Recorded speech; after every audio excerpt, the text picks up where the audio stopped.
Vamos abrir as nossas Bíblias, Evangelho segundo São João, capítulo 6, do verso 15 até o verso 21.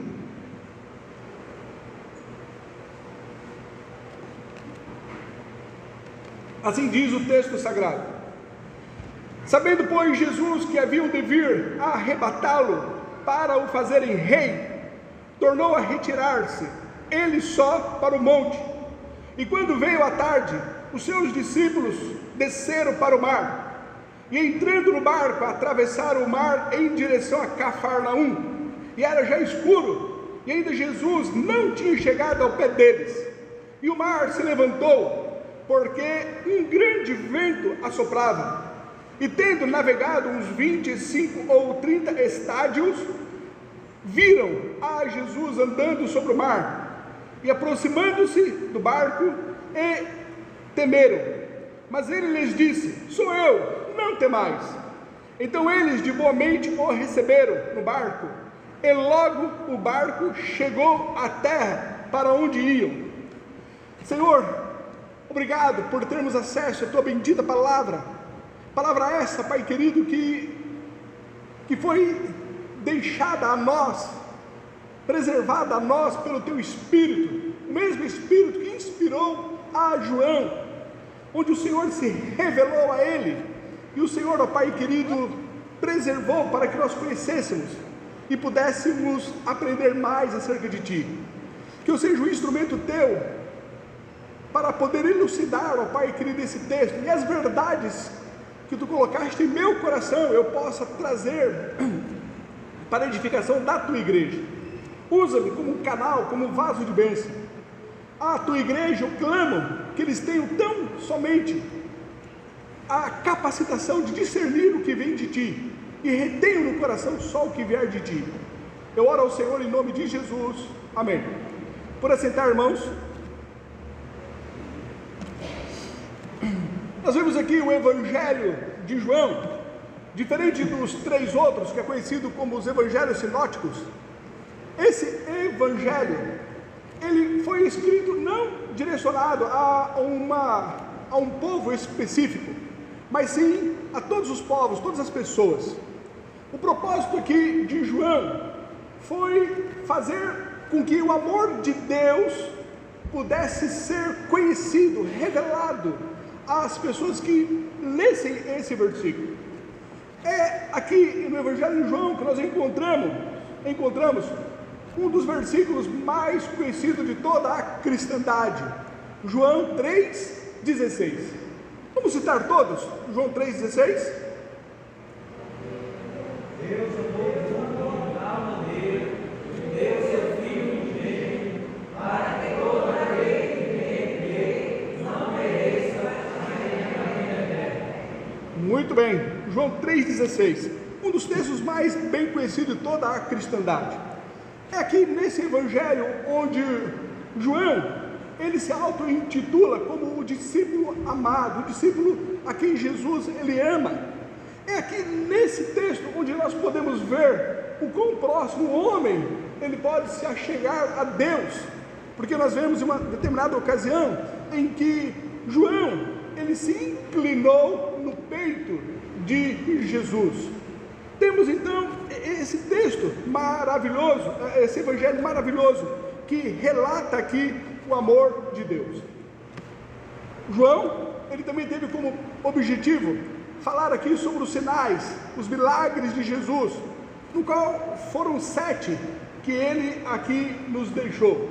Ele teve como propósito fazer com que, ao víssemos esses milagres, pudéssemos entender que aquele que operou esses milagres era o Cristo, o Messias, o enviado de Deus, e que ao conhecermos então o Messias, entendermos que Jesus é o enviado de Deus, pudéssemos termos vida em seu nome.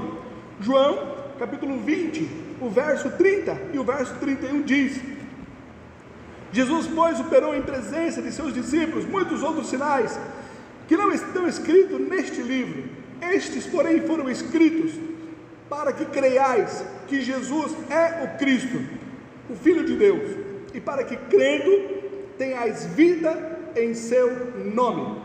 Nós temos então os 7 milagres, que pudéssemos entender através dele que Jesus é o enviado, o Messias, o Cristo, e pudéssemos ter vida em seu nome. No capítulo 2, Jesus transforma água em vinho. No capítulo 4, ele cura um oficial, um filho de um oficial.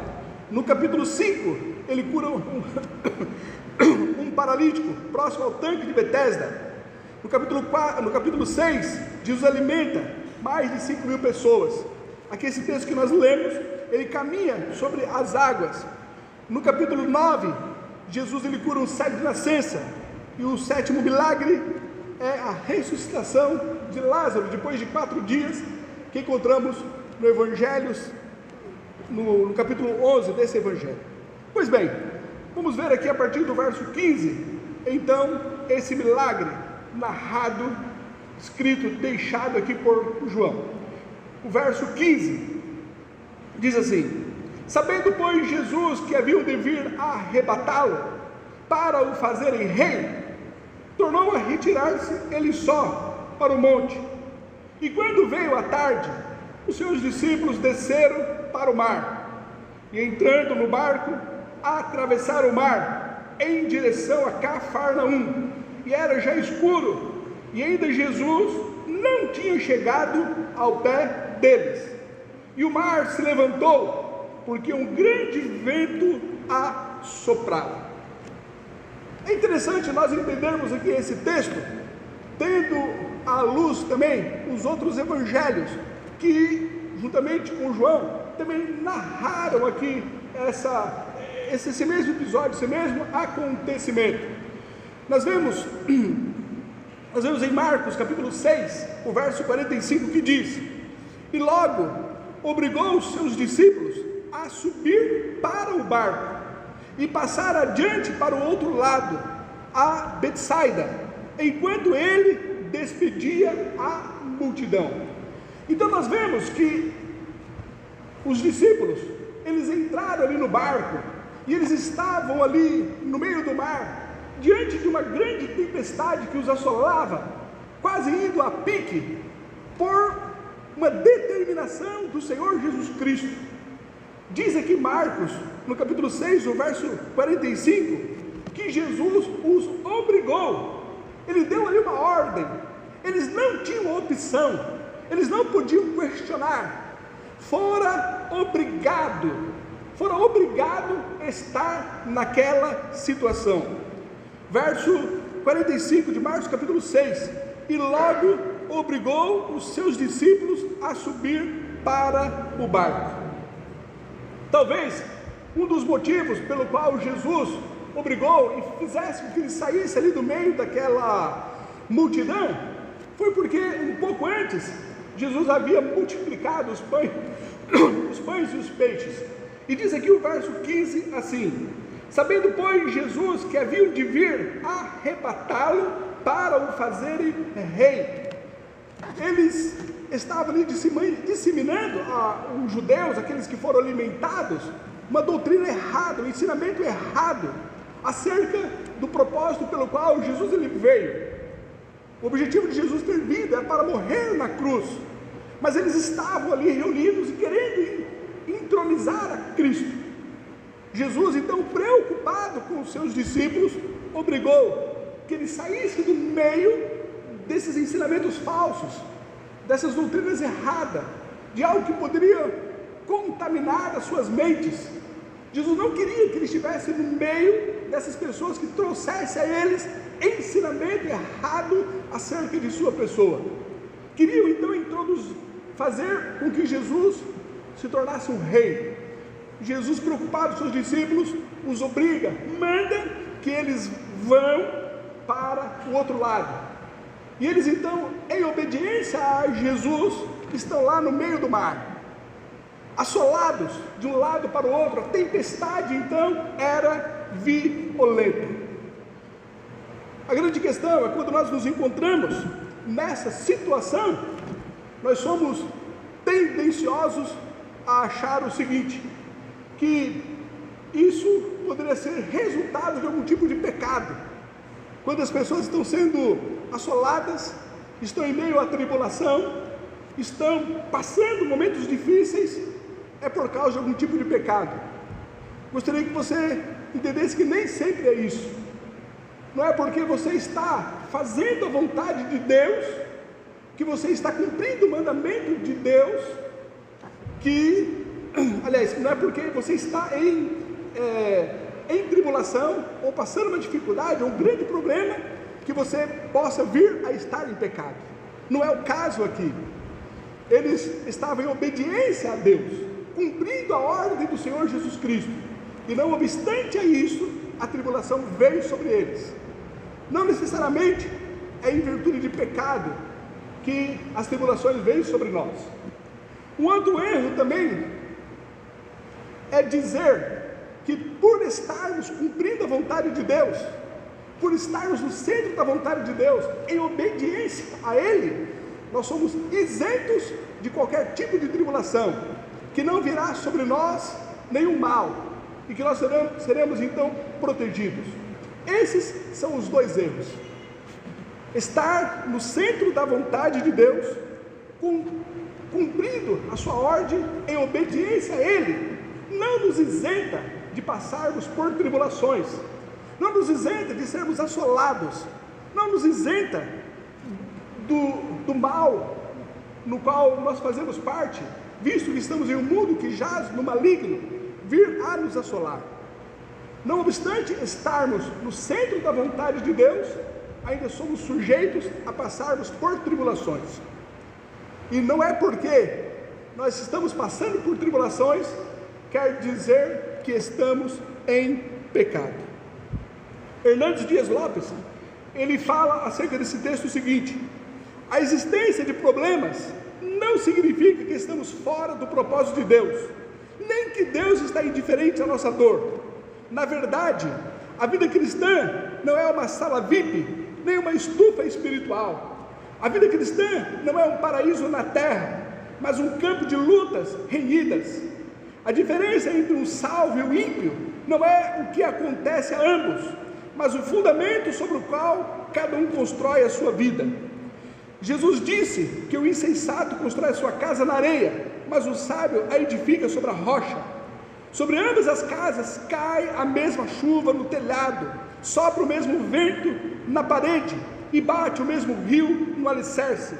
Uma casa cai e a outra permanece de pé. O que diferencia uma casa de outra não são as circunstâncias, mas o fundamento. Um cristão enfrenta as mesmas intempéries que as demais pessoas, mas a tempestade não o destrói, antes revela a solidez da sua confiança no Deus eterno. Pois bem, o texto aqui nos mostra que em obediência à ordem do Senhor Jesus Cristo, ele estava no meio do mar, dentro de um barco, em uma tempestade que estava assolando-os. Isso não é porque Deus estava indiferente a eles estavam cumprindo a vontade de Deus, e também não é porque estavam em pecado, eles estavam cumprindo a vontade de Deus. Romanos, capítulo 8, verso 28 diz: e sabendo que todas as coisas contribuem juntamente para o bem daqueles que amam a Deus, daqueles que são chamados segundo o seu propósito. Todas as coisas, por mais que nós não entendamos no momento, mas elas contribuem para o seu bem, para o seu propósito. Deus, ele tem o controle de todas as coisas. Deus, ele sabia que essa tempestade viria, e Deus não os mandou para uma arapuca, mas Deus tinha propósitos maiores sobre as suas vidas, e Deus estava cuidando deles. Não quer dizer que é falta de cuidado, ou então motivo de pecado, mas os propósitos de Deus iriam se cumprir sobre as suas vidas. O verso 17.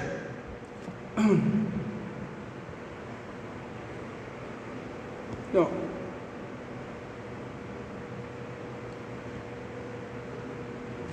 O verso 17 ele diz: e entrando no barco, atravessaram o mar em direção a Cafarnaum, e era já escuro, e ainda Jesus não tinha chegado ao pé deles. já era escuro, a tempestade estava assolando a eles. Jesus realmente não veio ao encontro deles, estava demorando, mas mesmo assim, eles estavam ali conscientes, estavam cumprindo a vontade de Deus. No capítulo 14, verso 25 de Marcos, diz aqui: mas à quarta vigília da noite, dirigiu-se Jesus para eles, andando por cima do mar. Quando diz aqui, Marcos capítulo 14, verso 25, aliás, Mateus 14, verso 25, que já era quase a quarta vigília da hora, mostra que já era quase 3 horas da manhã, quase 3 horas da manhã, eles ali no meio do mar, sendo assolados, e nada de Jesus estar com eles. Jesus obrigou a estar naquela situação, Jesus ordenou que eles fossem ali, eles em obediência foram, mas já se passava de 3 horas da manhã, e eles ali sozinhos. Nós podemos talvez pensar que Jesus estava demorando, mas não é uma demora de Deus, mas é o propósito de Deus sobre a vida deles.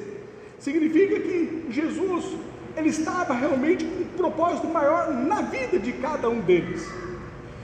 Em João capítulo 11, verso 21, nós vemos que Marta, juntamente com Maria, estava realmente lamentando a morte de seu irmão.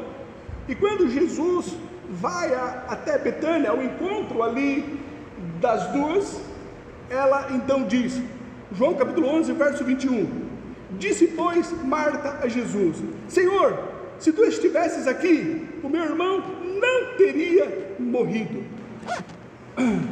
É como que ela estivesse dizendo que Jesus, ele chegou tarde, que Jesus ele demorou para poder vir ali, mas Jesus ele não estava demorando, ele tinha realmente propósitos maiores, fazer com que o seu nome fosse glorificado através do milagre ao ressuscitar a Lázaro. Jesus ele tinha planos maiores também na vida dos seus discípulos, fazer com que a fé deles fossem fortalecidas. É nesse momento onde nós estamos achando que Deus está demorando, que nós precisamos exercitar a nossa fé, a nossa confiança em Deus, e crermos que nós somos a menina dos olhos dele, que ele realmente tem cuidado de nós, e que não em virtude das circunstâncias, ou independente das circunstâncias, ele tem cuidado de nós, ele está nos amparando, ele está realmente a nosso favor. É nesse momento onde nós precisamos exercitar a nossa fé. Isaías capítulo 50, o verso 10 diz: quem há entre vós que tema o Senhor e ouça a voz do seu servo? Quando andar em trevas e não tiver luz nenhuma, confie no nome do Senhor e firme-se sobre o seu Deus. É nesse momento onde achamos que estamos sozinhos, que estamos sendo assolados, que a tempestade está quase virando o nosso barco. É nesse momento que você deve confiar em Deus, que vocês devem estar andando pela fé. É nesse momento que vocês devem colocar toda a sua confiança em Deus, sabendo que nós somos filhos, nós somos a menina dos seus olhos, e Ele está com um propósito maior sobre as nossas vidas. Confie no Senhor, confie no Senhor. O fato de estarmos passando tribulações não é porque estamos fora da vontade de Deus, e não por estarmos em pecado, é porque Deus está trabalhando em nossas vidas com propósitos maiores para engrandecer o seu santo nome. Por isso, confie no Senhor. É o momento de você não andar por vista, você não andar pelo que você vê, mas é o momento de você confiar no Senhor. Uma pergunta que pode surgir nesse momento: o que Jesus ele estava fazendo que ele demorou tanto? O que Jesus ele estava fazendo que ele não veio logo ao socorro dos seus discípulos? O verso 15, aqui ele diz que quando queriam fazê-lo rei, ele tornou a retirar-se ele só para o monte.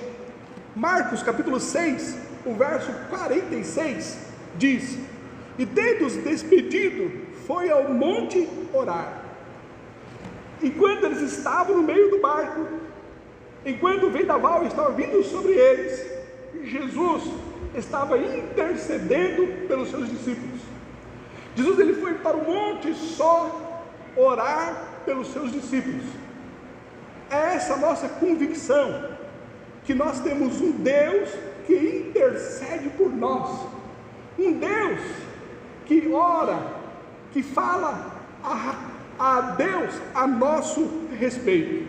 Romanos capítulo 8, verso 34 diz: quem é que condena? Pois é Cristo quem morreu, ou antes quem ressuscitou dentre os mortos, o qual está à direita de Deus e também intercede por nós. O ministério de Jesus ainda continua após a sua ressurreição. Ele está à direita de Deus e intercede por nós.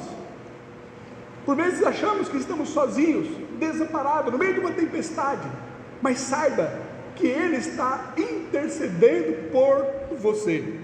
1 João, capítulo 2, o verso 1 diz: meus filhinhos, essas coisas vos escrevo para que não pequeis, e se alguém pecar, temos um advogado para com o Pai, Jesus Cristo, o justo. Essa palavra que aparece aqui, que foi traduzida como advogado, ela é a mesma que aparece no Evangelho de João, que foi traduzida por consolador. É do grego a palavra paracleto. Jesus aqui é o nosso advogado, Ele é o nosso paracleto, Ele é o nosso ajudador. O sentido aqui é que Jesus, Ele fala a seu respeito para com o Pai. Enquanto você está no meio de uma tempestade, numa tribulação, Jesus está falando a seu respeito para o Pai. Ele está intercedendo por você. Enquanto eles estavam ali no meio do mar, a tempestade os assolava, Jesus ele foi para o monte sozinho orar pelos seus discípulos.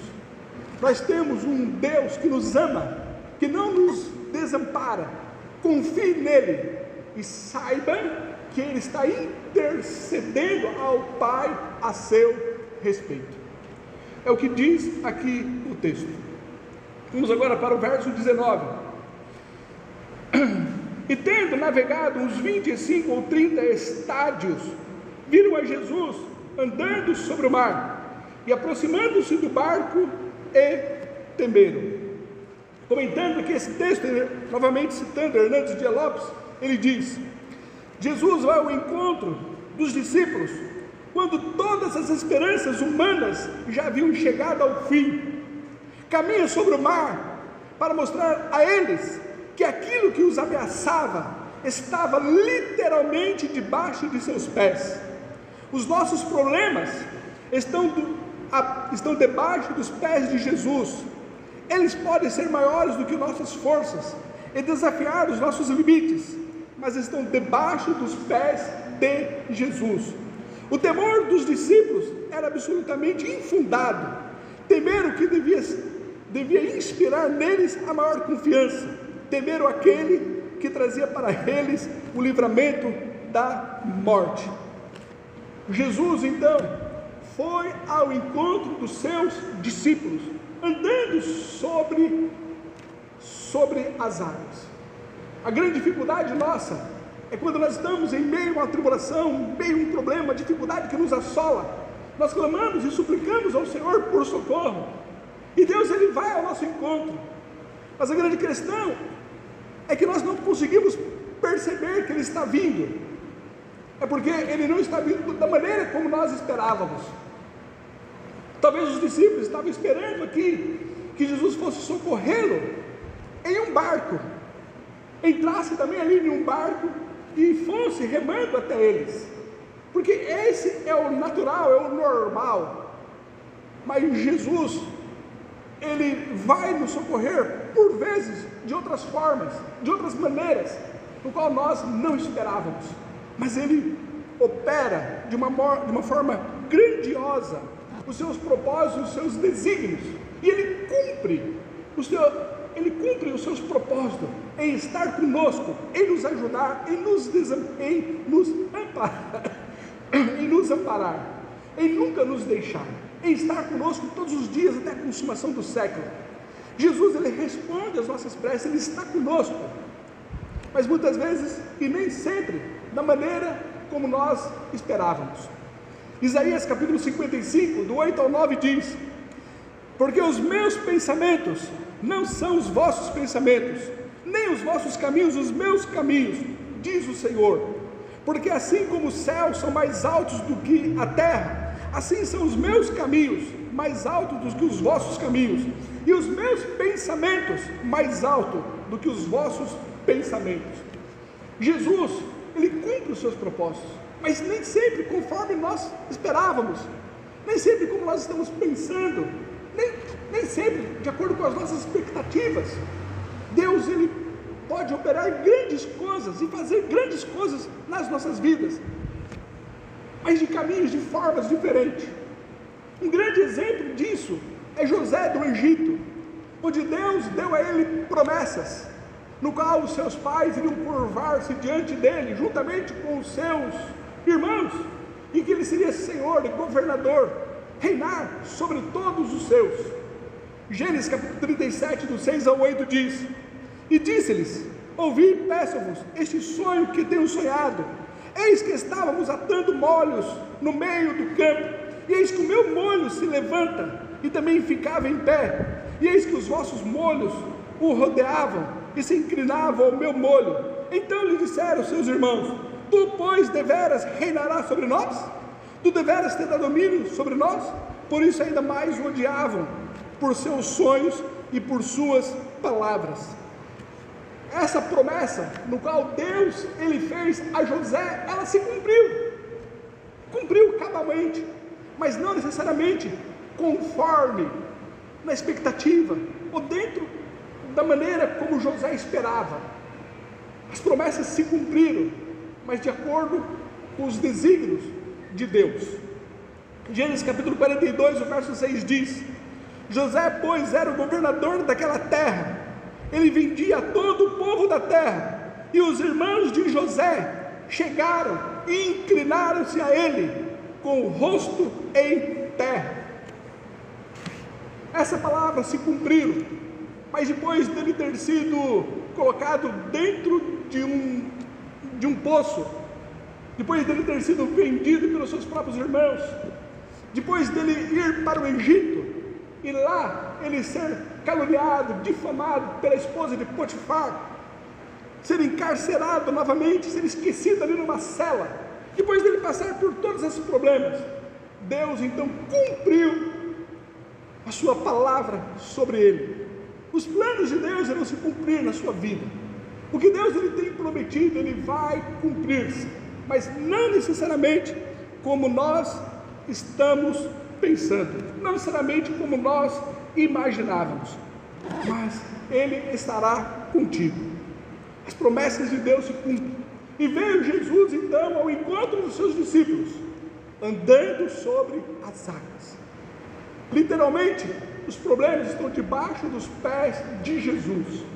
Literalmente, todas as suas tribulações, todos os seus problemas, todas as suas angústias, tudo o que vem sobre você, literalmente, estão debaixo dos pés de Jesus. Ele anda sobre as águas, Ele é Senhor absoluto, indo ao seu encontro. O verso 19 ele diz: e tendo navegado uns 25 ou 30 estádios, viram a Jesus andando sobre o mar, e aproximando-se do barco, e temeram. Aqui não é um temor como reverência, mas sim um temor de medo. Quando eles viram a Jesus, eles tiveram medo. Novamente, vamos olhar Mateus capítulo 14, o verso 26, o texto paralelo, para completar aqui esse quadro. Mateus 14, 26 diz: e os discípulos, vendo andando sobre o mar, assustaram-se, dizendo: é um fantasma, e gritaram com medo. Eles viram ali a Jesus, eles tinham a expectativa que Jesus pudesse ir ao encontro deles, mas quando Jesus ele chega ali, eles estavam com medo. Olha aqui o verso 17: entrando no barco, atravessaram o mar em direção a Cafarnaum, e era já escuro, e ainda Jesus não tinha chegado ao pé deles. Jesus não tinha chegado ao pé deles, dá a entender que quando Jesus mandou que eles fossem, é como se tivesse dito: eu logo vou ao encontro de vocês. Mas só que ainda Jesus não tinha chegado. Mas quando Jesus ele chega, eles pensaram que era ali um fantasma e tiveram medo. O medo dos discípulos fez com que eles não reconhecessem que era Jesus. O medo de Pedro fez com que a fé dele fosse ofuscada. Mateus capítulo 14, do 28 ao 31 diz: respondeu-lhe Pedro e disse: Senhor, se és tu, manda ir ter contigo por cima das águas. E ele disse: vem. E Pedro, descendo do barco, andou sobre as águas para ir ter com Jesus. Mas sentindo um vento forte, teve medo, e começando a ir para o fundo, clamou dizendo: Senhor, salva-me. E logo Jesus, estendendo a mão, segurou e disse-lhe: homem de pouca fé, por que duvidaste? O medo deles fizeram com que eles não reconhecessem que era Jesus. O medo deles fez com que Pedro também ofuscasse a sua fé. A única forma de nós vencermos o medo é nós nos sustentarmos na palavra de Deus. Se nós nos sustentamos no que Deus ele tem revelado e falado a nós, se nós estarmos totalmente dependentes de sua palavra, isso irá fazer com que nós venhamos vencer o medo. Josué capítulo 21, verso 45 diz: palavra alguma falhou de todas as boas coisas que o Senhor falou à casa de Israel, tudo se cumpriu. Se eles estavam convictos que Jesus iria ao encontro deles, e eles tivessem tido fé e permanecendo crendo que Jesus iria vir, eles não iriam ter medo de achar que era ali um fantasma. A única forma de nós vencermos o medo é nós sermos sustentados pela sua bendita palavra. Pedro, ele venceu o medo e andou sobre as águas ao ser sustentado na palavra de Jesus Cristo. Estar sendo sustentado com a palavra é o mesmo que estar sendo sustentado em Jesus Cristo. Quando nós cremos na sua palavra, é o mesmo que crer no Senhor Jesus Cristo. João capítulo 1, verso 1 diz: no princípio era o verbo, e o verbo estava com Deus, e o verbo era Deus. Firme-se em Jesus Cristo, firme-se na sua bendita palavra.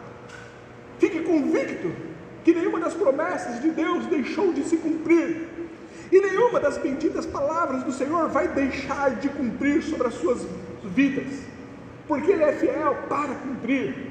Firme-se na sua bendita palavra, e isso vai fazer com que você vença os medos, vai fazer com que você ande sobre as águas, vai fazer com que você receba a Jesus, vai fazer com que você consiga vencer todas as suas dificuldades, vencendo o medo, sendo sustentado pela sua bendita palavra. O verso 20: mas ele lhes disse: sou eu, não temais. Sou eu, não temais. Ao compararmos aqui esse texto com o texto de Mateus, nós vemos que a maior preocupação do Senhor Jesus Cristo está em resolver os nossos problemas internos e depois resolver os nossos problemas externos. Eu gostaria que você prestasse muita atenção, e eu vou repetir o que eu acabei de dizer, porque isso é uma pérola, no qual quero que você escreva no seu coração, e você entenda o quanto Jesus, Deus, Ele tem cuidado de você. Esse texto aqui, ele nos ensina, ao nós compararmos com a narrativa de Mateus, é que a maior preocupação de Deus está em resolver os nossos problemas internos, as nossas tribulações internas. E em segundo plano, as nossas tribulações externas. Olha o que diz aqui Mateus capítulo 14, verso 32. E quando subiram para o barco, acalmou o vento. Na agenda de Deus, Ele tem como prioridade resolver os nossos problemas, as nossas tribulações. Foi depois, somente depois deles resolver o problema interno dos seus discípulos, foi somente depois dele renovar a fé de Pedro, só então depois que ele trouxe paz ao coração dos seus discípulos, ele ofuscou o medo, o temor deles, só depois dele cuidar da alma dos seus discípulos, só então depois ele resolveu os problemas externos, só depois que ele fez com que a tempestade viesse se acalmar. João capítulo 17, do 11 ao 16 diz: e eu já não estou mais no mundo, mas eles estão no mundo, e eu vou para ti, Pai Santo. Guarda em teu nome aqueles que me deste, para que sejam um, assim como nós. Estando eu com eles no mundo, guardava-os em teu nome. Tenho guardado aqueles que tu me deste, e nenhum deles se perdeu, senão o filho da perdição, para que a Escritura se cumprisse. Mas agora vou para ti, e digo isto no mundo, para que tenham a minha alegria completa em si mesmos. Dei-lhes a tua palavra, e o mundo os odiou, porque não são do mundo, assim como eu não sou do mundo. Não peço que os tires do mundo, mas que os livres do mal. Não são do mundo, como eu do mundo não sou. Deus, Ele vai resolver os nossos problemas internos, vai curar a nossa alma, vai restaurar os nossos medos, vai fortalecer a nossa fé que estava ofuscada. E depois, pode ser que sim, pode ser que não, Ele acalma a tempestade. João capítulo 16, o verso 33 diz: tenho-vos dito isso para que em mim tenhais paz. No mundo tereis aflições, mas tende bom ânimo, eu venci o mundo. As aflições, elas vão continuar, porque faz parte desse mundo caído, no qual nós saímos do jardim do Éden. Estamos nesse mundo que jaz no maligno, mas a paz, ela vai reinar em nossos corações. Nós vamos continuar no mundo tendo aflições, mas com a paz de Cristo que excede todo o entendimento. Nem sempre nossas orações serão respondidas conforme desejamos. O espinho na carne pode até continuar como provisão de Deus para as nossas vidas, mas a graça que excede todo entendimento vai inundar todo o nosso coração. Na agenda de Deus, a prioridade está em cuidar de nós, da nossa alma. Foi somente depois dele restaurar a fé dos seus discípulos, acalmar o medo deles, apaziguar a tempestade que afligia os seus corações. Depois disso tudo, então ele acalmou a tempestade. 2 Coríntios capítulo 12, do 9 ao 10 diz: e disse-me, a minha graça te basta, porque o meu poder se aperfeiçoa na fraqueza. De boa vontade, pois, me gloriarei nas minhas fraquezas, para que em mim habite o poder de Cristo. Por isso sinto prazer nas fraquezas, nas injúrias, nas necessidades, nas perseguições, nas angústias, por amor de Cristo. Porque quando estou fraco, então eu sou forte. É a graça do Senhor que nos fortalece em meio às nossas fraquezas. É a paz que excede todo entendimento. Ele apaziguando os nossos corações. E talvez, por vezes, talvez sim, talvez não, Ele pode vir resolver as tempestades externas. Mas a graça, a bondade, a paz de Deus que excede todo entendimento, verdadeiramente estará sobre a sua vida. Ele irá restaurar toda a nossa alma e a nossa fé. Essa é a prioridade de Deus. Verso 20, mas ele lhes diz: sou eu, não temas. É Jesus que está contigo, não temas. É Jesus que está contigo, não temas. Não tenha medo, é Ele que está contigo. Verso 21,